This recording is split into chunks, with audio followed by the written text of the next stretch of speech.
Hello बच्चों, आप लोग कैसे हो? आई होप कि आप लोग अच्छे होंगे। आज हम लोग क्लास 10th मैथ प्रश्नावली 5.3 के कुछ क्वेश्चनों को देखेंगे। लास्ट में देखिए बच्चों, ये जो है ना 18 क्वेश्चन नंबर 18 से देखेंगे। 18 से पहले जो भी क्वेश्चन है हम सब पढ़ा दिए है ना, पार्ट 1, पार्ट 2, पार्ट 3 इस तरह करके हम पढ़ाए हैं ना, क्योंकि बहुत सारे क्वेश्चन हैं। अब हम क्वेश्चन नंबर 18 से पढ़ाएंगे, क्योंकि यहाँ से अगर इससे पहले अगर आप नहीं देखे हैं है ना, तो आप पीछे के वीडियो को देख लें, उसके बाद इसको देखें, अन्यथा ये समझ में नहीं आएगा, फिर दिक्कत होगी है ना। चलिए क्वेश्चन नंबर हम 18 से स्टार्ट करते हैं ना। और एक बात कि चश्मे पर मत जाइएगा, क्योंकि थोड़ा सा आँख है ना, स्वेलिंग है, आँख में थोड़ा सूजन है, जिसकी वजह से चश्मा लगाना पड़ रहा है ना। अब देखिए क्वेश्चन नंबर 18 है आपका। क्वेश्चन नंबर 18 क्या कर रहा है ना, देखिए बच्चों, क्वेश्चन नंबर जो 18 है वो क्या कह रहा है। आप क्वेश्चन नंबर 18 पर जाइए, देखिए क्वेश्चन नंबर 18 क्या कह रहा है। केंद्र ए से देखिए यहाँ ये केंद्र, देखिए यहाँ पर फिगर दिया है, ये आपका फिगर दिया है, नीचे देखिए यहाँ पर, ये नीचे देखिए सब फिगर दिया है ना। आप भी अपने बुक में ये क्वेश्चन नंबर 18 देख सकते हैं ना। तो कह रहा है केंद्र ए, यहाँ पे केंद्र ए है ना, केंद्र ए को केंद्र मानते हुए इस तरह खींचा गया है, सब इस तरह एक अंडरलाइन मैंने इस तरह खींचा हुआ है। समझ रहे हैं आप ना, आप भी देख रहे हैं। ए को केंद्र मान, जैसे मान लीजिए एक वृत्त खींचेंगे, यहाँ पर केंद्र होगा ना इस तरह, तो इसी तरह इसको केंद्र मानते हुए यहाँ से इस तरह खींचा गया है, ठीक ना, इस तरह। तो ए को केंद्र मानते हुए ए से प्रारंभ करते हुए बारी बारी से केंद्रों ए और बी को लेते हुए, केंद्र ए और बी को लेते हुए त्रिज्याएं इतना वाले उत्तरोत्तर अर्धवृत्तों को खींचकर, अर्धवृत्त है, समझ रहे हैं बच्चों, ये आपका एक पूरा वृत्त हुआ ना। अगर इसमें अर्धवृत्त कहेंगे, ये आपका एक पूरा वृत्त हुआ, अर्धवृत्त कहेंगे, समझिए अर्धवृत्त हो गया है ना। जैसे कि आपका वृत्त हुआ, ये नीचे से आधा काट दीजिए, अर्धवृत्त हो गया है ना। आप समझ रहे हैं, अर्धवृत्तों को खींचकर एक सर्पिल बनाया गया है, सर्पिलाकार बनाया गया है, ठीक ना। जैसे कि आकृति 5.4 में, यही आकृति 5.4 में दर्शाया गया है। तो 13 क्रमागत अर्धवृत्तों से बने इस सर्पिलाकार के कुल लंबाई ज्ञात कीजिए, है ना। देखिए बच्चों, लंबाई ज्ञात करना, किसकी लंबाई ज्ञात करना, देखिए ए को केंद्र मानते हुए यहाँ से, देखिए ए को केंद्र मानते हुए यहाँ से, है ना। देखिए थोड़ा सा इसको ऊपर हम करते हैं, है ना। आप क्वेश्चन शायद आप क्वेश्चन पढ़ लिए होंगे, है ना, तब इसको थोड़ा सा और हम ऊपर कर दे रहे हैं। तो ए को केंद्र मानते हुए, किसको केंद्र मानते हुए, ए को केंद्र मानते हुए यहाँ पर, है ना, ए को केंद्र मानते हुए यहाँ से हम एक अर्धवृत्त खींचे, यहाँ से यहाँ तक एक अर्धवृत्त हुआ कि नहीं, आप ही बताओ। यहाँ से यहाँ तक एक अर्धवृत्त, फिर यहाँ से, देखिए दोस्तों, अभी तो यहाँ से यहाँ तक हुआ ना, अब यहाँ से अब यहाँ तक जाएंगे तब पुनः एक और अर्धवृत्त हुआ कि नहीं। यहाँ से यहाँ तक एक और अर्धवृत्त, 2 अर्धवृत्त हो गया 2 अर्धवृत्त, कहो कि नहीं। उसके बाद पुनः यहाँ से जाएंगे तो पुनः एक और अर्धवृत्त हुआ कि नहीं, आप ही बताओ। उसके बाद यहाँ से जाएंगे तो पुनः एक और अर्धवृत्त हुआ। तो ऐसे कितने अर्धवृत्त है बताओ, 13 अर्धवृत्त है ना। तो इसकी लंबाई ज्ञात करना, मैंने एक अर्धवृत्त इसकी लंबाई, फिर ये दूसरा का अर्धवृत्त इसकी लंबाई, तीसरा का अर्धवृत्त, और फिर यहाँ से चौथा का अर्धवृत्त, इसी तरह 13, फिर यहाँ से इस तरह खींचेंगे तो एक और अर्धवृत्त बन गया कि नहीं, यहाँ से यहाँ तक पुनः इस तरह खींचेंगे तो फिर एक अर्धवृत्त बनेगा कि नहीं। जितने अर्धवृत्त बन रहा है इसकी लंबाई निकालना है, टोटल 13 अर्धवृत्त की लंबाई निकालना है ना। तो आप जानते हैं कि एक वृत्त की लंबाई निकालने के लिए क्या फॉर्मूला होता है। मान लीजिए एक वृत्त हम निकालेंगे, है ना। अब इस वृत्त के जो ये ऊपर वाले पोर्शन है, देखिए बच्चों, ये जो ऊपर वाले पोर्शन है यही लंबाई है। मान लीजिए देखिए, हमने एक ये तार लिया है ना। जब इस तार को अगर आप मोड़ेंगे, इस तार को मोड़ेंगे तो कहीं ऐसा बनेगा, गोल मोड़ेंगे तो, जब इस तार को अगर आप मोड़ेंगे इस तरह गोल, तो कहीं एक वृत्त जैसा बनेगा ना।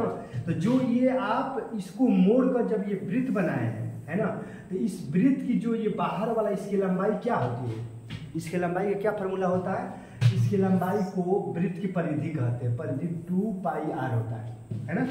देखिए बच्चों, वृत्त का है जो ये ऊपर वाला है, इसकी जो लंबाई है ना, इसकी ये वृत्त है, यहाँ से हम एक वृत्त बनाएंगे तो इस वृत्त के यहाँ से देखिए बच्चों, यहाँ से चलते हुए फिर पुनः यहीं पर आ जाएंगे ना, तो एक चक्कर चल लिए ना। देखिए यहाँ पर आप समझने का प्रयास करिए, नहीं तो फिर दिक्कत आप ही को होगा।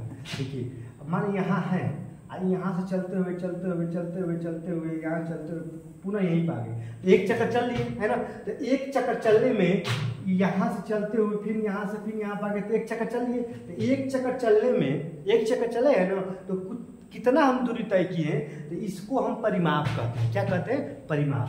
यही होता है वृत्त। देखिए बच्चों, वृत्त की परिमाप क्या होता है? 2 पाई। आई होप कि आपको समझ में आएगा, ये सभी लोगों को मालूम होगा कि वृत्त का परिमाप क्या होता है? 2 पाई आर। जैसा कि हम कहते हैं, देखिए बच्चों, जैसा कि हम एक त्रिभुज ले रहे हैं, है ना, एक त्रिभुज। अब मान लीजिए कि इसकी ये मान लीजिए कि ये 4 है, ये 2 है, ये 3 है, और मान लीजिए कि ये 1 है ना। हम कहते हैं कि इस त्रिभुज का परिमाप निकालिए, इस त्रिभुज का परिमाप निकालिए, है ना, ABC, है ना बच्चों। हम कहते हैं कि इस त्रिभुज का परिमाप निकालिए। तब परिमाप का मतलब क्या होता है? त्रिभुज का परिमाप हो, अच्छा किसी का भी परिमाप हो, उसकी भुजाओं का योग ही परिमाप होता है। त्रिभुज हो, चाहे चतुर्भुज हो, चाहे पंचभुज हो, चाहे कष्टभुज हो, समझ रहे हैं ना, षष्ठभुज, कोई भी भुज होगा, अगर उसका परिमाप निकालेंगे तो सभी भुजाओं को जोड़ देंगे, वही परिमाप होता है। तो इस त्रिभुज का अगर परिमाप निकालेंगे तो सबको जोड़िए। देखिए 2 और 3, 2 3 5, 5 1 6, इसका परिमाप क्या होगा? यहाँ पर लिखेंगे कि त्रिभुज का परिमाप कितना होगा बताओ बच्चों? 6 हो गया। देखो 2 3 5 1 6, यानी परिमाप तो सबको इसको जोड़िए, इसको जोड़िए, इसको सभी को जोड़ देंगे तो वही परिमाप निकलेगा। चतुर्भुज होगा तो चारों भुजाओं को जोड़ देंगे, वही परिमाप होगा। त्रिभुज होगा, त्रिभुज के तीनों भुजाओं को जोड़ेंगे तो परिमाप होगा। उसी तरह वृत्त होगा, तो वृत्त में तो कोई भुजा होती नहीं है, यहाँ से चलेंगे या पुनः ऐसे ही आ जाएंगे, तो यहाँ से चलकर यहाँ पर आएंगे। तो जब एक चक्कर लगाएंगे ना वृत्त को, जब वृत्त को एक चक्कर लगाएंगे तो टोटल कितना आप दूरी मैंने तय कर चुके हैं उस वृत्त का। जब वृत्त को एक चक्कर लगाने में तय की गई दूरी को 2 पाई आर कहते हैं। वृत्त को एक चक्कर लगाने में, समझिए, यहाँ से यहाँ पर अब पुनः यहीं पर आ जाएंगे, तो वृत्त को एक चक्कर लगाने में यहाँ से यहाँ तक एक चक्कर लगाने में तय की गई दूरी को ही परिमाप कहते हैं। वृत्त को एक चक्कर लगाने में तय की गई दूरी को ही क्या कहते हैं? परिमाप कहते हैं। परिमाप आपका वृत्त का परिमाप 2 पाई आर होता है ना। तो ये तो वृत्त का परिमाप होता है। अगर हम कहते हैं अर्धवृत्त का परिमाप कहें बच्चों, देखिए, तो अर्धवृत्त बने आधा, तो किसी का भी आधा करेंगे ना तो इसमें केवल 2 से भाग कर दीजिए, है ना। देखिए किसी का भी आधा करना है ना, किसी का भी, तो केवल 2 से भाग कर दीजिए। तो इसका आधा करना 2 से भाग कर दिए, 2 से 2 कैंसिल, क्या हो गया? पाई आर, है ना। तो अर्धवृत्त का परिमाप कितना हो गया बच्चों? अर्धवृत्त का परिमाप हो गया पाई आर। ये बात ध्यान देना है ना। अब देखिए इस सबको मिटाएंगे। देखिए इतना हम जो भी बकवास बकबक किए हैं, ये सब आपको समझाने के लिए हम बकबक किए ताकि आपको समझ में आए, है ना। अब डायरेक्ट अपने क्वेश्चन पर चलते हैं। अर्धवृत्त का आ रहा है कि नहीं आप ही बताइए। यहाँ पर कह रहा है अर्धवृत्त का आ रहा है ना। अर्धवृत्त का परिमाप मने वृत्त पर चली गई दूरी, है ना। आप लोग अर्ध देखिए बच्चों,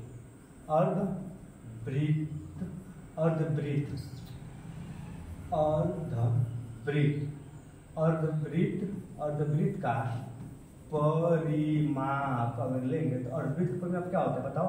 अर्धवृत्त का परिमाप निकालें। देखिए हम क्या लिखे? पाई आर होता है। अर्धवृत्त का परिमाप पाई आर होता है केवल, बाकी सबको मिटा रहे हैं ना, आप लोग को लिखेगा। तो ऐसे कितने अर्धवृत्त है बताओ? ऐसे 13 अर्धवृत्त है ना। तो आज सभी के लंबाई निकालना है, सभी को। तो सभी की लंबाई कब निकालेंगे? जब जोड़ेंगे तो ना। देखिए हम श्रेणी बना रहे हैं, यहाँ पर लिख दीजिए समांतर श्रेणी, है ना। समांतर श्रेणी लगाएंगे, देखिए तो पहला ये जो यहाँ देखिए, यहाँ से यहाँ तक जाएंगे, है ना। इसकी लंबाई L1 लिखा है, यहाँ पर लिखा है कि नहीं L1। तो पहला आपका L1 हुआ। देखिए पहले जो दूरी है यहाँ से यहाँ तक, अर्धवृत्त की दूरी पहले क्या हो गया आपका? L1 हुआ। उसके बाद जाएंगे तो दूसरे में L2 हो गया, है ना। अब उसके बाद L3 हो गया यहाँ खुद ही, उसके बाद L4, समझ रहे ना बात को। इस तक करते करते कितने तक जाएंगे, L13 तक जाएंगे, क्योंकि 13 अर्धवृत्त बनेगा। कितने अर्धवृत्त बनेगा, 13, तो 13 तक जाएंगे। अब एक अर्धवृत्त यहाँ से यहाँ तक आएंगे तो एक अर्धवृत्त की जो लंबाई होती है ना, वो क्या होता है बताओ बच्चों, पाई r होता है कि नहीं, आप ही बताओ, होता है कि नहीं। एक अर्धवृत्त की लंबाई पाई r, तो R1 लिखेंगे। R1 r क्या है, त्रिज्या है, त्रिज्याएं सबका दिया है। अब दूसरे के लिए पाई r2 होगा L2 के लिए, और इसके लिए पाई r3 होगा, और इसके लिए पाई r क्या होगा, 4 होगा, है ना। डायरेक्ट करते करते यहाँ पे होगा पाई r13 हो जाएगा। अब सबका मान रखिए, देखिए बच्चों यहाँ पे एक बात ध्यान दीजिए, सब में पाई है कि नहीं, आप ही बताओ। तो कॉमन क्या रहने दो, देखो R1 की जब R1 का मान रखो, देखो R1 का मान कितना है, यहाँ पे देखो पहले R1 का मान है 0.5, देखिए R1 का मान है 0.5। अब पाई के जब पाई रहने दीजिए, प्लस के जब प्लस। R2 का मान देखिए बच्चों, R2 का मान क्या है 1.0 है, R2 का मान है 1.0 है ना। और क्या क्या हो गया, पाई हो गया, प्लस देखिए बच्चों हम कुछ किए नहीं, प्लस यहाँ पर R3 का मान दिया है 1.5 और पाई, है ना। उसी तरह डैश डैश करते हुए, है ना, और इस तरह डैश डैश करते हुए आप लिख लीजिए पाई r13, क्योंकि r13 का मान दिया ही है ना। इस तरह बढ़ते हुए जाएगा। अब देखिए यहाँ पर, अब चाहे तो निकाल सकते हैं, लेकिन देखिए यहाँ यहीं से हमारा काम हो जाएगा। ए का मान क्या है, आप ही बताओ। देखो ए का मान क्या है, ए का मान यही तो प्रथम पद होता है। देखिए बच्चों, तो ए का मान अगर आप जाएंगे तो ए का मान 0.5 पाई, ये तो आपका ए का मान हो गया कि नहीं। अगर डी का मान निकालना चाहेंगे तो दूसरा में से पहला पद को घटाएंगे तो भी डी का मान यही आएगा 0.5 पाई, आप निकाल लीजिएगा। एन का मान कितना है, एन पदों की संख्या टोटल कितना पद दिया है 13, तो यहाँ पर 13 लिख देंगे, है ना। योगफल निकालना है, क्या निकालना है, योगफल। तो योगफल का फॉर्मूला लागू कर दो। कौन योगफल वाला, आप जानते हैं योगफल का फॉर्मूला SN बराबर n/2, है ना, 2a + n-1 × d। हल करो, देखो रखो, n की जगह बता रखेंगे, n की जगह पर 13/2, और यहाँ पर 2a 2, है ना। एक जब क्या रखोगे बच्चों, एक जब रखो 0.5 पाई रखो, है ना। अब प्लस ये क्या हो गया 13-1, और डी की जगह पर बताओ बच्चों, डी की जगह हम रखेंगे 0.5 पाई, है ना। केवल सबकी जगह पर सबका हमने मान रखा है, कुछ किया तो नहीं है, नहीं ना। अब चलिए देखिए, अब हल कर रहे हैं ना। अब यहाँ पर 13 में 2 से भाग लीजिएगा, ऐसे ही लिख दो, है ना। और यहाँ पर देखो पाई इसमें भी है ना बच्चों।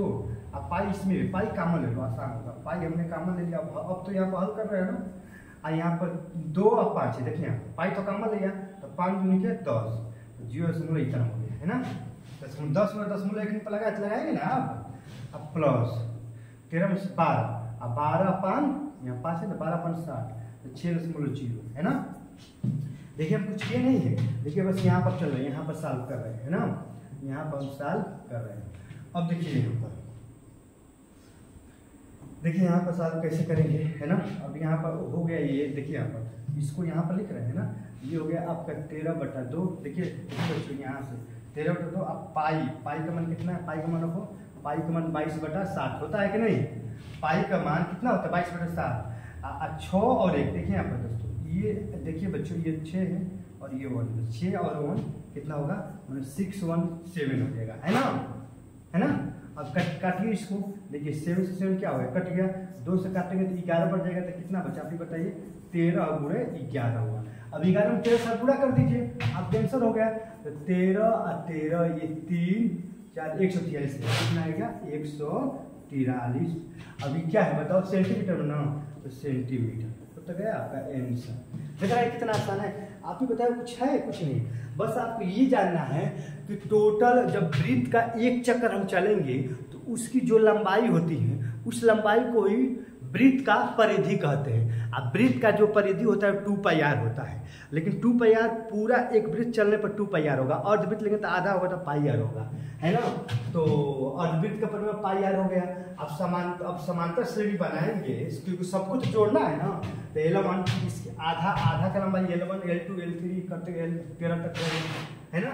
अब L क्या है, L एक अर्धवृत्त ना है, L1 क्या है, अर्धवृत्त है। तो πr1 हो गया, πr2, क्योंकि सबकी त्रिज्याएं अलग अलग है कि नहीं। अब यहाँ पे देखिए बच्चों, यहाँ पे अगर आप वृत्त बनाएंगे, यहाँ से देख रहे हैं कि अगर इसको केंद्र मानेंगे तो यह r1 हो गया त्रिज्या। फिर अगर इस वृत्त को लेंगे, ये बड़े वाला वृत्त, इसके लिए r2 हो गया। अब फिर ये इसके लिए लेंगे तो r3 हो गया। सबके लिए त्रिज्याएं अलग अलग हो रही है कि नहीं। तो त्रिज्याएं अलग अलग है, इसलिए पहला के लिए r1 r2 r3। अब सबका त्रिज्या दिया है, r की त्रिज्या का मान पाई इसी तरह है ना। एक मान निकाल दिया हमने, देख ही रहे हैं, डी का मान निकाल दिया। और 13 टोटल कितने अर्धवृत्त बन रहे हैं, अर्धवृत्त 13 बन रहे, खुद को आ रहा है 13। और सबके जब मान निकाल कर रख दिए, 143 सबके आंसर हो गया, है ना। आई होप कि आपका समझ में आया होगा, एकदम अच्छे से समझ आए। अगर नहीं समझ में तो वीडियो एक बार रिपीट कर लीजिएगा, समझ में आ जाएगा। अब चलिए हम अगले क्वेश्चन पे चलते हैं, ठीक है ना। देखिए बच्चों, अब कौन सा क्वेश्चन, अब क्वेश्चन नंबर 19 है ना। क्वेश्चन नंबर आपका 19 पे चल रहा है ना। क्या किया जाएगा, देखिए क्वेश्चन नंबर 19 पढ़ना तो है ना। अरे यार नहीं दिखाई दे रहा है क्या, क्वेश्चन नंबर 19 है ना। देखिए क्वेश्चन नंबर 19 पे चल रहे हैं ना। देख रहे थे बच्चों, दिखाई दे रहा है कि नहीं, दिखाई दे रहा है ना। क्वेश्चन नंबर 19 से देखिए, कह रहा है कि 200 लट्ठों, देखिए 200 लट्ठों को ढेरी के रूप में इस प्रकार रखा जाता है कि सबसे नीचे वाली पंक्ति में 20 लट्ठ है, सबसे नीचे वाली जो पंक्ति है 20 लट्ठ है। देखिए कहने का मतलब ये है कि दोस्तों, टोटल कितने लट्ठ हैं, टोटल 200 लट्ठे हैं। कितने लट्ठे हैं, टोटल आपका 200 लट्ठा है। अब 200 लट्ठों को एक तरह इकट्ठा करके रखना है। आप गए हुए कहीं बड़े बड़े जहाँ लकड़ी काट के, सब जहाँ लकड़ियाँ काट कर रखी जाती हैं, तो एक लकड़ी के ऊपर एक लकड़ी को रखा जाता है ना। उसी तरह यहाँ पर टोटल 200 लट्ठों हैं, बड़ा बड़ा लट्ठा 200 है ना। अब उसको जो है ना एक इकट्ठा किया है उसको। तो जो सबसे नीचे वाला लट्ठा है यहाँ पर, उसमें सबसे नीचे वाले लट्ठे कितने हैं, सबसे नीचे वाले में लट्ठों की संख्या 20 है किया। तो सबसे नीचे वाले में देखिए एपी निकाला है, एपी मतलब समांतर श्रेणी। सबसे नीचे लट्ठे जो है कितने हैं, 20 है ना। अब यहाँ पर यहाँ पर 20 लट्ठे रखेंगे तो ऊपर 19 लट्ठे देंगे, क्योंकि ऊपर तो कम ही लट्ठा रहेगा ना। मान लीजिए यहाँ पर लिए उससे ऊपर कम ही होगा। अब नीचे भी 20 है और ऊपर 20 नहीं ना आ पाएगा, आप समझिए। देख रहे यहाँ से गैप होना चाहिए। तो सबसे नीचे 20 लट्ठे हैं, कितना लट्ठे हैं बताइए, सबसे नीचे 20 लट्ठा है। उसके बाद कितने लट्ठे, उसके बाद 19 लट्ठे हैं, और उसके बाद एक और कम 18 लट्ठे हैं, उसके बाद 17 लट्ठे हैं, उसके बाद आप ही बताइए 16 लट्ठे। इसका डैश डैश डैश यहाँ पे देखिए 219 लट्ठे, अगली पंक्ति में 18 लट्ठे इत्यादि। इतना 200 लट्ठे कितनी पंक्तियों में रखा जाए सके, सबसे ऊपरी पंक्ति में कितनी लट्ठे। देखिए सबसे ऊपरी पंक्ति में, अब यहाँ देखिए सबसे ऊपरी पंक्ति में, यहाँ देखिए यहाँ पर लट्ठों कितने हैं, 20 लट्ठे, यहाँ पर 19 लट्ठे, यहाँ पर 18। इसी तरह करते करते है ना, जब 200 लट्ठे का आप रखेंगे, 200 लट्ठे पे जब रखेंगे, सबसे ऊपर वाला जो लट्ठा है ना, उस पर कितने आप लट्ठे रखेंगे, आप समझ रहे हैं ना। लट्ठे के ऊपर रखते हुए जाएंगे, और टोटल 200 लट्ठा है। जो सबसे ऊपर लाठा रखेंगे उस पर लट्ठों के कितने लट्ठे रखेंगे, है ना। सबसे ऊपर वाला का मतलब लास्ट वाला, ये तो शुरू वाला हुआ, ये प्रारंभ वाला हुआ, ये एक मान हुआ। एक मान कितना आप ही बताइए, एक मान तो 20 हो गया, है ना, क्योंकि शुरू वाला 20 एक मान है। और उसके बाद अगर आप डी का मान निकालेंगे, दूसरा में से पहला पद घटाएंगे तो 19 में से 20 घटेगा तो कितना हो गया बच्चों, ये -1 हो गया, है कि नहीं। तो माइनस में आ गया, ए का मान 20 और डी का मान दूसरे में से डी का मान -1 आ गया। डी का मान कितना आ गया बच्चों, डी का मान -1 आ गया, है ना। और इसमें कितने हैं टोटल, देखिए एसएन आप समझ रहे हैं ना। एसएन का मतलब टोटल लट्ठे, एसएन माने योगफल, एसएन का मतलब क्या हुआ, योगफल। टोटल कितने लट्ठे दिए, 200 लट्ठे दिए, क्योंकि टोटल लट्ठों की संख्या कितनी है, 200। तो एसएन हो गया, योगफल हो गया। अब क्या दिया है और बताओ, और कुछ दिया है, अब तो कुछ दिया ही नहीं, है ना बच्चों। इसी से हमको निकालना है, किसका मान निकालना है, एन का मान। एन माने लास्ट वाला, क्वेश्चन मार्क। देखिए यहाँ दिखाई दे रहा है ना, हम क्या लिख रहे हैं बच्चों, देखने का प्रयास करिए। एन का मान निकालना है, क्वेश्चन मार्क लगाया है ना, एन का मान निकालना है ना, क्वेश्चन मार्क। तो आप निकालिए, देखिए पहले तो एन निकाल लीजिए, एन का मान है ना, क्योंकि एन का मान दिया ही नहीं। आप पहले एन का मान निकालिए। तो एन का मान निकालने के लिए क्या लगाएंगे बताओ, एस एन बराबर एन अपान 2 है ना, और 2a plus n minus 1 into, देखिए बच्चों एन माइनस 1 इंटू डी। इस तरह करके आप एन का मान निकालिए, है ना, क्योंकि इसी छोटे वाले से आप एन का मान नहीं निकाल सकते हैं, है ना, क्योंकि छोटे वाले में देखिए आप छोटे वाले में एन अपान 2 ए प्लस एन होना चाहिए। तो एन का मान मालूम नहीं है, एन का मान दो मान नहीं मालूम है, इसलिए गड़बड़ होगा, है ना। तो इसका मान कितना है बताओ, 200। तो यहाँ पर रख दो 200 एन अपान 2, क्योंकि एन का तो मान ही निकालना है ना, और 2 ए का मान कितना है बच्चों, ए का मान आपका 20 है, प्लस एन माइनस 1, और डी का मान कितना है, डी का मान -1 है ना, डी का मान -1 है, डी का मान -1 है ना। यहाँ पे कितना हो गया बताओ, ये अब गुणा करेंगे इसमें कितना हो गया, 2 दूनी के 4, ये हो जाएगा आपका 400 होगा ना, ये एन हो जाएगा, यहाँ पर 20 दूनी के 40, यहाँ 20 है ना, यहाँ पूरा 20 दूनी के 40, और यहाँ पर -1 देखिए, यहाँ पे ये -1 है ना, आप देखिएगा। और देखिए यहाँ पर अब माइनस अब प्लस, देखिए बच्चों ये माइनस है प्लस, माइनस प्लस जुड़ा हुआ तो माइनस होगा, माइनस एन, अब माइनस माइनस प्लस 1 है ना, इतना तो आप समझ गए होंगे। अब देखिए यहाँ पर क्या है, यहाँ पर है आपका 200 अब बराबर यन है ना। देखिए यहाँ पर समझ में आ रहा है ना क्या हम लिख रहे हैं, है ना। यहाँ पर हो गया यन, यहाँ पर हो गया देखो 40 और 1 क्या होगा बताओ, 40 से क्या होगा, 40 से 41 अब माइनस यन हो गया है ना। इसमें गुणा करो, ये हो जाएगा 400 और यहाँ पर 41 यन, एन में एन से गुणा कर देंगे, ये भी एन, एन में एन से गुणा करें तो माइनस एन स्क्वायर होगा, ये माइनस इधर आएगा तो प्लस होगा कि नहीं आप ही बताओ, और ये भी प्लस इधर आएगा तो माइनस 41 यन, और तो ये इधर ये है 400 है ना, 400 बराबर क्या हो गया 0। अब तो आपका समीकरण बन गया है ना। देखिए ये आपका समीकरण बन गया कि एन स्क्वायर 41 है, वही तरह अब इसका निकालो तो 25 16 कितना होगा है ना बच्चों, 25 16 देखो तो 41 हो जाएगा, 25 16 हो जाएगा इसका, देख रहे हैं ना। देखिए हाँ, अब यहाँ पर हल कर रहे हैं, देखिए बच्चों अब इसको कहाँ से, यहाँ से हटा रहे हैं है ना, पहले तो यहाँ पर हल कर रहे हैं, इसकी जो फैक्टर होगा क्या होगा एन स्क्वायर, देखो यहाँ के बाद यहाँ हल कर रहे हैं n square minus 25 n minus 16 n अब प्लस 400 बराबर 0। आई होप कि आपका फैक्टर आता होगा है ना। तो इसका जब फैक्टर करेंगे तो यही होगा, इसमें n है तो n जब कॉमन ले लेंगे, देखिए अब यहाँ से हल कर रहे हैं यहाँ पर है ना, अब यहाँ पर हल कर रहे हैं, जब n कॉमन लेंगे तो क्या होगा बताओ, ये हो जाएगा n माइनस 25 है ना, और इसमें क्या कॉमन लेंगे 16 माइनस 16 कॉमन लेंगे, यहाँ पर हो जाएगा n माइनस 25 बराबर क्या होगा 0। n माइनस 25 इसमें भी है, n माइनस 25 इसमें भी है ना, तो n माइनस 25 जब कॉमन लेंगे तो क्या बचेगा बताओ, n माइनस 16 बचेगा बराबर क्या होगा 0 है ना। तो अब देखिए यहाँ पर इतना आ गया ना, तो n माइनस 25 बराबर क्या लेंगे 0, तो n बराबर आप ही बताओ n बराबर क्या हो गया 25 हो गया, आ गया n बराबर 25।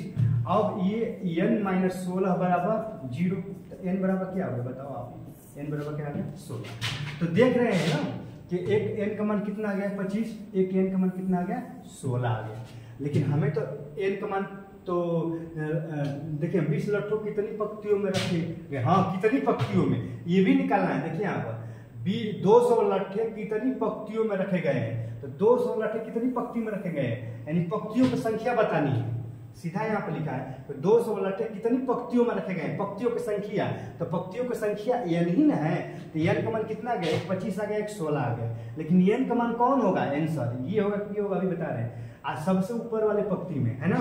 तो यहाँ पे दो पार्ट बताना है, एक तो n का मान भी बताना है क्वेश्चन मार्क है ना, यहाँ पे देखिए आप दे दिए n क्वेश्चन मार्क है ना, तो n का मान आ गया। अब देखिए बच्चों अब हम लोग यहाँ पर हल कर रहे हैं ना, यहाँ पर हल कर रहे हैं, देखिए यहाँ पर हल कर रहे हैं ना। अब हमें क्या निकालना है, an का मान निकालना, an का मान निकाले तो an का फॉर्मूला क्या होता है, an बराबर a plus n minus one into d, यही होता है ना, आप ही बताओ, ये होता है ना। तो एन का मान निकालना तो रखो, ए का मान कितना है, ए का मान 20, अब प्लस एन का मान आप कौन रखोगे बताओ, एन का मान आगे एन बराबर 25, क्या देखिए यहाँ पर एन बराबर क्या रख रहे हैं, एन बराबर आगे हम 25 ले रहे हैं, एन बराबर क्या ले रहे हैं 25, रख के देखो 25 माइनस 1 और डी का मान कितना हो गया -1 हो गया है ना। तो यहाँ पर 20 माइनस प्लस माइनस, अब 25 में गिरेगा 24, एन कितना हो गया बच्चों बताओ, ये हो गया -4, एन का मान कितना आ गया -4। अच्छा बताओ ये एन क्या है, एन अंतिम है ना, ये एन मान एन अंतिम पद है, एन को अंतिम पद कहते हैं। आप बताओ कि अंतिम में जब लट्ठे को रखे जाएंगे एक के ऊपर लट्ठे, तो अंतिम में लाठा कुछ न कुछ होगा ना, क्या माइनस में कभी आएगा अंतिम में, या तो अंत में एक लाठा रखेंगे या 2 लाठा रखेंगे या 3 लाठा या 10-20 कुछ न कुछ लाठा तो अंत में रखेंगे ही। ये तो माइनस में आ गया, जो कि माइनस आप जानते हैं कि 0 से भी छोटा होता है, -0 से भी छोटा। तो क्या ये संभव हो सकता है, संभव नहीं हो सकता है ना। ये संभव कब हुआ, एन का मान 25 रखने पर, इसीलिए एन का मान 25 होगा, एन का मान 25 कभी भी नहीं होगा, क्योंकि जब एन का मान आप 25 रख कर अंतिम अंत वाले पद अंत में लौठों की संख्या निकाल रहे हैं, ये माइनस में आ जा रहा है, कभी संभव हो ही नहीं सकता। या तो लाठा एक होगा चाहे 2, कुछ लाठा रखेंगे ना, यहाँ पर ये गलत, इसलिए एन का मान ये 25 रखने पर नहीं आ रहा है। अब देखिए बच्चों, यहीं पर एन का मान देखिए, यहाँ पर यहीं पे एन का मान रख रहे हैं है ना। अब एन का मान 16, देखिए एन बराबर 16 हम रख रहे हैं, एन बराबर क्या रख रहे हैं, एन बराबर 16 रख रहे हैं। तो रखिए एन बराबर 16 रखिए इसी में है ना। देखिए एन बराबर 16 रखिए, ये फार्मूला आप जानते हैं कि एन बराबर a plus n minus 1 into d. N का मान कितना है, एन का मान तो निकालना है अंतिम पद, ए का मान 20 है, अब प्लस एन का मान आप 16 रख रहे हैं -1 और डी का मान -1 रख रहे हैं। तो 20 16 से 15, आप प्लस माइनस कितना हो गया माइनस, यानी -15 हो गया। यानी देखिए यहाँ पर 16 से तो 15, आप प्लस माइनस -15 हो गया, आई कितना हो जाएगा 5, कितना हो गया आप ही बताइए 5 हो गया है ना। तो अंत में लट्ठों की संख्या कितना होगा, अंत में कितने लट्ठे रखेंगे, 5 रखेंगे है ना। तो आप देख रहे हैं कि जब मान लीजिए कि यहाँ पर 1 लट्ठे रखें, देखिए मान लीजिए यहाँ पर हम 20 लट्ठे रखें इस तरह, फिर यहाँ पर 18 लट्ठे रखेंगे, फिर यहाँ पर 17 लट्ठे रखेंगे, यहाँ पर लास्ट में कुछ न कुछ लट्ठे रखेंगे, तो लास्ट में कितने हम लट्ठे रखते हैं, लास्ट में 5 लट्ठे रखते हैं है ना। और टोटल लट्ठों की संख्या कितनी हो जा रही है 200 है ना। तो देख रहे हैं कि यहाँ पर लट्ठों की संख्या कितनी, लास्ट में कितने लट्ठे रखेंगे 5 रखेंगे। एन का मान यही होगा, एन का मान कितना हो जाएगा 16, एन का मान 16, अंत में लट्ठों की संख्या कितनी होगी, अंत में लट्ठों की संख्या कितनी होगी बताओ बच्चों, अंत में लट्ठों की संख्या 5 होगी है ना। कितनी होगी आप ही बताओ, अंत में लट्ठों की संख्या 5। तो आई होप कि आप समझ गए होंगे। हाँ देख रहे हैं कितना आसान है, कुछ है नहीं, एक बार और समझिए। देखिए टोटल लट्ठों की संख्या कितनी है, टोटल लट्ठों की संख्या 200 है ना। तो पहले जो सबसे नीचे उसमें 20 लट्ठा रखा गया है, उसके 19 समझ रहे हैं। इसका करते करते टोटल 200 लट्ठे रखा है, कितने टोटल 200। ऐसा करते करते टोटल लास्ट में जाएंगे तो 5 लट्ठे रखना पड़ेगा, लास्ट में सबसे ऊपर कितना लट्ठा रखना पड़ेगा 5, जो कि आप निकालना है, हालांकि अभी आप जानते नहीं यही तो निकालना है। तो यहाँ पर देखिए ए का मान आपको मालूम हो गया, डी का मान मालूम हो गया, एस एन का मान सभी लट्ठों का योग कितना है 200, ये तो आपका दिया ही है। एन का मतलब समझ रहे हैं ना, एन का मतलब सबसे अंत में लट्ठे कितने रखेंगे उसको एन कहते हैं। तो इसका मान निकालना और एन का मान निकालना, एन माने एन समझ रहे हैं ना, लट्ठों को कितनी पंक्ति में रखेंगे, ये पहला पंक्ति हो गया है ना, ये पहला पंक्ति, ये दूसरा तीसरा, कितनी पंक्ति में रखेंगे, तो पंक्तियों की संख्या को एन कहते हैं, ये भी निकालना है ना। तो टोटल कितनी पंक्ति होनी चाहिए, टोटल 16 पंक्ति होनी, जो कि आप निकाल सके। अब देखिए सबसे पहले आप क्या रखेंगे, सबसे पहले क्या निकालेंगे बच्चों, देखिए सबसे पहले आप इसको हल करेंगे, एसएन को। देखिए यहाँ पर एसएन वाला फार्मूला लागू करेंगे है ना, एसएन वाला फार्मूला आप लागू करेंगे और आप निकाले हैं। देखिए एसएन वाला फार्मूला आप लागू करके यहाँ पर करके आप देख रहे हैं ना, एन का मान कितना निकालते हैं, एन का मान आप इसके बाद यहाँ पर जाएंगे है ना, एन का मान 25 16, जो कि 25 वाला नहीं होगा। क्यों नहीं होगा कि जब एन की जब 25 रख हल कर रहे हैं तो एन लास्ट वाला पद माइनस में आ जा रहा है, जो कि संभव होगा ही नहीं, लास्ट में कुछ ना कुछ लट्ठे होंगे। और जब 16 पर निकाल रहे हैं तो लास्ट में कितना 5 आ जा रहा है। तो पहले इसको हल करना है, इसको हल करना है, लास्ट में इसको हल करना है ना, इसको लास्ट में करना है ना बच्चों। तो आई होप कि आपको अच्छे से समझ में आ गया होगा, इसको लास्ट में करना है जो 15 है ना। अब देखिए दोस्तों, अब हम अगले क्वेश्चन पर चल रहे हैं ना। हाँ, सब तो दिखाई तो दे रहा है, ठीक है ना बच्चों। तो आप आई होप कि आपको समझ गए होंगे, कुछ है तो नहीं, बहुत आसान है ना। बस ये कि थोड़ा इधर उधर लिख दिया गया, क्या है जगह तो है नहीं, थोड़ा प्रयास करिएगा एडजस्ट करने के लिए, है ना।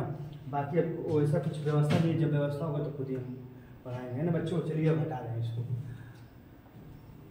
देखिए अब लास्ट में एक क्वेश्चन और रह गया, वो कौन सा क्वेश्चन है? Question number 20। 20 के बाद भी क्वेश्चन है? नहीं, हाँ नहीं बच्चों, यही 20 क्वेश्चन है ना। बस 20 उसके ये चैप्टर समाप्त हो जाएगा ना। देखिए 20 क्वेश्चन है। 20 क्वेश्चन में क्या कह रहा है, देखिए हम यहाँ पर देख लीजिए। 20 क्वेश्चन में समझा देंगे। देखिए एक आलू दौड़ है, एक आलू दौड़ है ना। देखिए यहाँ पर, देखिए एक आलू दौड़ है। एक जो व्यक्ति है यहाँ पर खड़ा है, यहाँ से फिर यहाँ पर जाता है, तो ये 5 मीटर हुआ कि नहीं। फिर यहाँ से यहाँ पर आता है, तो 5 मीटर गया, 5 मीटर आया, तो टोटल 10 मीटर डिस्टेंस हुआ कि नहीं, आप ही बताओ। 10 मीटर डिस्टेंस हुआ ना। उसके बाद यहाँ पर आलू है, देखिए बच्चों यहाँ पर आलू है, यहाँ पर आलू है, समझ रहे हैं ना। यहाँ पर देखिए फोकस कर रहे हैं, तो यहाँ पर आलू है, कोई व्यक्ति यहाँ पर है, बाल्टी के पास है ना। तो यहाँ से यहाँ जाएगा तो 5 मीटर गया कि नहीं। फिर यहाँ से आकर आलू उठा के बाल्टी में डालेगा, तो 10 मीटर टोटल हो गया। अब यहाँ पर था ना आलू, यहाँ पर डाल दिया, फिर यहाँ से यहाँ पर जाएगा, तो 5 ये 8 चला जाएगा, और फिर आएगा 16। मैंने कहने का मतलब ये है कि आप समझिए कि एक आलू दौड़ है, आलू दौड़ प्रतियोगिता है ना, यहाँ पर समझा रहे हैं ना। आलू दौड़ प्रतियोगिता है, देखिए हम क्या लेगा, एक आलू दौड़ में प्रारंभिक स्थान पर एक बाल्टी रखी हुई है, प्रारंभिक स्थान पर एक बाल्टी रखी है जो पहले आलू से 5 मीटर की दूरी पर है ना। हम दिखाए है ना। अन्य आलू को एक सीधी रेखा में परस्पर 3 मीटर की दूरी पर रखा जाए, इस रेखा को 10 आलू रखे गए, टोटल 10 आलू। एन का मान कितना है, एन संख्या है ना, टोटल कितने हैं 10। अब यहाँ आप देख रहे हैं कि आप आलू प्रतियोगिता में है, सब बकवास सब लिखा है ना। तो क्या कह रहा है, तो प्रत्येक बाल्टी में जो करते हुए निकले आलू को, उसको लेकर उसको वापस आकर दौड़कर बाल्टी में डाला जाता है। आलू इस तरह दौड़ जाता है कि उसको उठाकर वापस बाल्टी में डाल देता है, वो ऐसा तक करते हैं जब तक उसको आलू बाल्टी में न आ जाए। इसमें प्रतियोगिता को कुल कितनी दूरी दौड़नी पड़ेगी, कुल कितनी दूरी है ना, टोटल मिला के। देखिए बच्चों, कहने का मतलब ये है ना कि हम तो कोई रट के आते नहीं, पढ़ के आते नहीं, हमको पूरा पढ़ना पड़ेगा आखिर में कह क्या रहा है ना।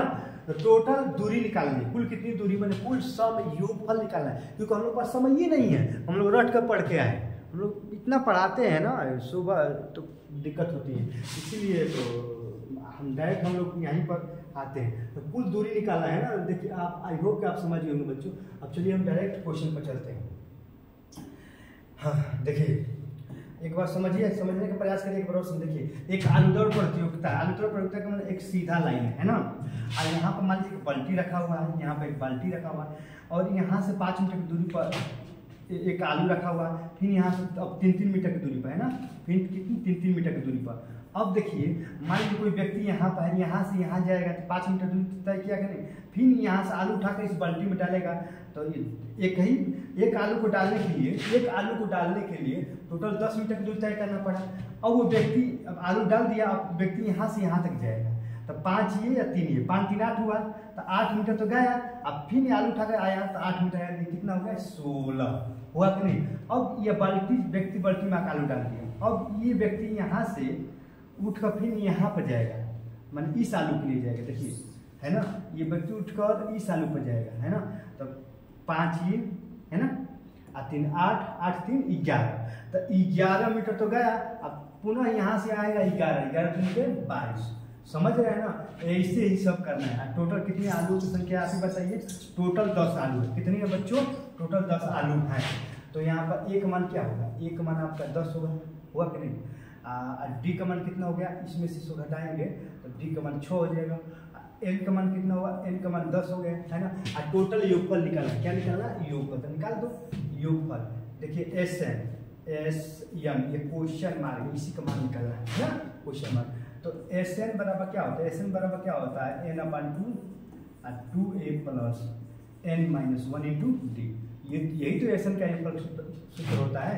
तो एन के जगह पर रखो 10/2, यहाँ पर 2, ए की जगह पर 10, अब प्लस एन की जगह पर क्या है बच्चों, एन की जगह -1, और डी की जगह पर कितना रखेंगे, डी की जगह पर 6, है ना। अब कुछ किए नहीं, सबकी जगह पर सबका हम मान रखा है ना। अब देखिए बच्चों, यहाँ पर 10 में 2 से भाग करेंगे कितना बढ़ जाएगा, 5 बढ़ जाएगा, है ना। 10 दूनी के 20, अब प्लस है ना, ये 9 छक्के बताओ, 9 छक्के 54 हो गया, है ना। ये हो गया 5, 54 और 54 20 कितना हो गया आप ही बताओ, 74 हो गया है ना। 74 और 5 होगा कहिए, 5 20 के 0 हाथ से 2 आप 5 से 35 36 37 इतना हो गया, इतना मीटर हो गया आपका। वो व्यक्ति जो है जब 20 आलू को है ना इस तरह है ना, यहाँ पर बाल्टी है, यहाँ पर एक आलू 5 मीटर, फिर यहाँ पर 3 मीटर, फिर यहाँ पर 3 मीटर, फिर यहाँ पर 3, ऐसे 10 आलू इस पर रखा हुआ है। कैसे आलू? 10 आलू। ये व्यक्ति यहाँ से है, यहाँ से यहाँ पर जाएगा, फिर यहाँ पाएगा, फिर यहाँ से यहाँ पर जाएगा, फिर यहाँ पाएगा। एक आलू को उठाने के लिए 2 बार दूरिया तय कर रहा है। अब इस आलू को उठाने तो एक बार गिर जाएगा और फिर एक बार आएगा, तो एक आलू को उठाने के लिए 2 बार दूरी तय कर रहा है। टोटल 10 आलू है, 10 आलू उठा के इसमें रखेगा है ना, तो टोटल दूरिया कितना, उसको टोटल कितना दूरिया तय करनी पड़ेगी? 370 मीटर उसको टोटल दूरी तय करनी पड़ेगी है ना दोस्तों। कितने? 370। आई होप कि आप समझ गए होंगे। देख रहे हैं ना कितना आसान है ये, तो आपको इसमें समझ में आएगा। इसमें तो घाजू माजू है नहीं, उसमें थोड़ा पहले वाले क्वेश्चनों में आप समझ रहे हैं कि ऐसे था नहीं, तो हालांकि समझने का प्रयास करिएगा, समझ में आएगा है ना। कुछ है नहीं तो ये आप समझिएगा, को समझ रहे हैं ना, तब इसको हटाए ना, हम हटा रहे हैं ना, शायद अब क्वेश्चन नहीं होगा, पीसी ही होगा है ना। देखिए बच्चों ये आगे दौड़ है, अब क्वेश्चन समाप्त हो गया। अब हम जो है ना प्रश्नावली 5.4 को पढ़ेंगे है ना अगली वीडियो में। जय हिंद।